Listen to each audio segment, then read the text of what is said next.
Hello, this is Dr. Shamima Sataruna from the YouTube channel Doctor to Help. Hope you're all doing great wherever you're joining from YouTube, Facebook, my personal page, my Doctor to Help page. Welcome. Today we are going to talk about insomnia. What is insomnia? Not able to sleep enough. Are you a healthcare provider? Are you a nurse? Are you a doctor? Then you are very familiar with it. I am. Guess what? When I first started my work after starting my residency, I finished it. It was very hard to fall asleep. Why? You always feel responsible. What if there's an emergency? What if they can't reach me? I can't turn my cell phone off even when I'm off duty. Awful feeling. Those who are not healthcare provider, I'm sure you have the same problems too. Sometimes you're tossing and turning all night through. You are thinking, oh, I have to wake up in a few hours, I have to go to work. And the stress of just that I have to fall asleep now is enough to get the sleep running. So what are you going to do about it? Is there anything you can do about it? Yes. Study shows that if you sleep about 8 hours at night, guess what? Your longevity is longer. That means you live longer. So, lo- don't we all want to live longer? What happens if you sleep better? Your dementia is better. Your immunity is better. When you are healthier. So you want to sleep. So enough about all the good things about sleep. How can we sleep better? Let's talk. First thing, does exercise help you to sleep? It activates all the BMR in your body. So, how is it helping? Believe it or not, if you exercise regularly at any time of the day, better earlier than later, because it's better not to sleep, not to do exercise just before you go to bed, right? So, you want to do it earlier rather than later. But if you don't have time, guess what? I do it after I have my dinner. I take care of my kids already. I fed them, I fed myself. I hit the road. And if my kids are awake and they are still early for bed, I take them with me. We go for a nice walk. If I'm depressed, sad, and stressed out for something, I go for a walk. Walking is the best exercise anyone can do, right? It doesn't cost you money. You don't have to go to the gym to go for a walk. You know what I do? Even I don't take the same path every day. I change it because the new environment, new houses, beautiful lawns, pets, everything, people walking by, doing whatever they all excite me, they all relax me, and I enjoy. And pretty soon I forget all of my troubles and I enjoy the walk. So if you do exercise, not only will you fall asleep earlier, you'll have a quality, deeper sleep. Yes, you'll feel more refreshed. Yes, so exercise is very important. Two, caffeine. Please try to avoid too much caffeine. I wouldn't recommend more than 1 cup a day. All right. And I would recommend it before your lunch. So morning is the best time for caffeine because it stimulates you. Do you know that caffeine's half life is about 6 hours?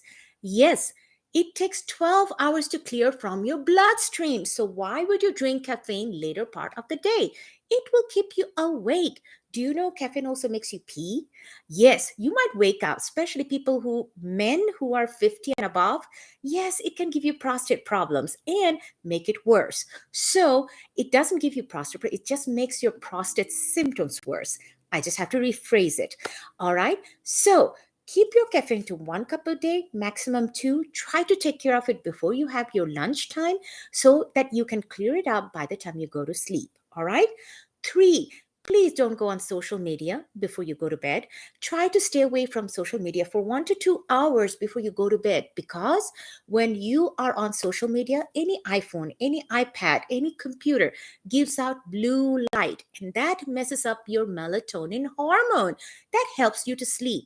So you want to avoid those things. So please turn off your own notification. If you don't know how to do it, ask your friend or even your children to help you to turn off the notification.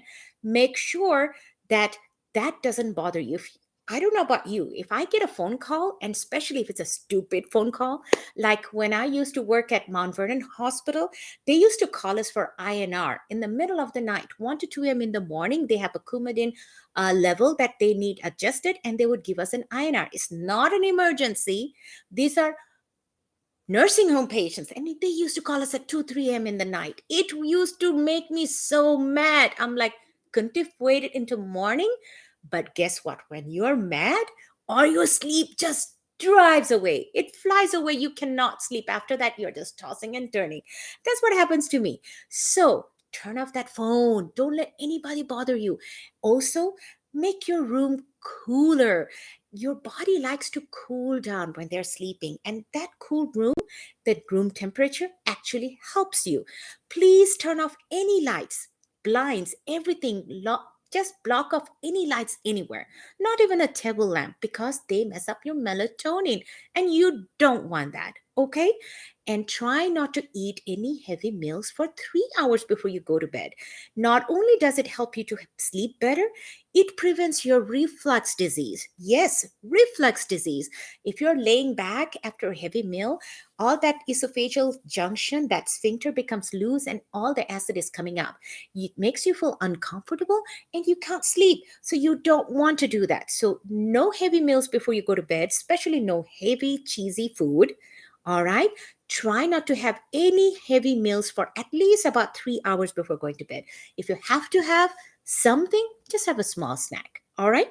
Very good. What else can we talk about? We talked about caffeine. We talked about no lights. We want the room cooler. We want to exercise.